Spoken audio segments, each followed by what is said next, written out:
Жестока расправа настана по седницата на Советот за безбедност во Косово меѓу представничката на Косово во Обединетите нации Флора Читако и српскиот министер за надворешни работи Ивица Дачик. Според снимката која објави Читако на својот Твитер профил, се забележува како министерот вербално ја напаѓа делегацијата на Приштина. Откако завршила седницата, тој продолжил да се расправа поради нејзината изјава за вековното угнетување на албанците од Косово, како и за прославувањето на 20 години од ослободувањето. По денешното заседание на Советот за безбедност на Обединетите нации, додека разговарав со делегациите на САД и Британија, српскиот министер за надворешни работи дојде до мене, викајќи и навредувајќи ме мене и косовската делегација.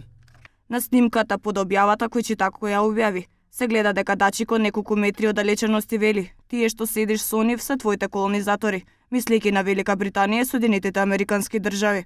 Овој коментар на Дачик се однесувал на говорот на Читако на седницата, во кој таа кажала дека во случајот на Србија и Косово станува збор за деколонизација.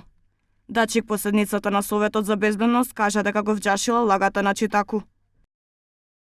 Колку некој треба да нема срам во Советот за безбедност пред големите колонијални сили, кои имале свој колонии низ светот, и пред африканските, јужноамериканските и азиските земји кои се ослободувале до колонијализмот. Да користите еден таков израз, а да не ви е срам. Тој е чист безобразлук. Повика да представничката Читако докаже постоење на некој споменик од 13-тиот и 14-тиот век. Покрај скандалозната расправа по седницата, Дачик предупреди дека следен напад од косовските власти би бил врз рударско-металуршкиот комбинат Трпеча, како и подметување на експлозивни направи низ северот на Косово.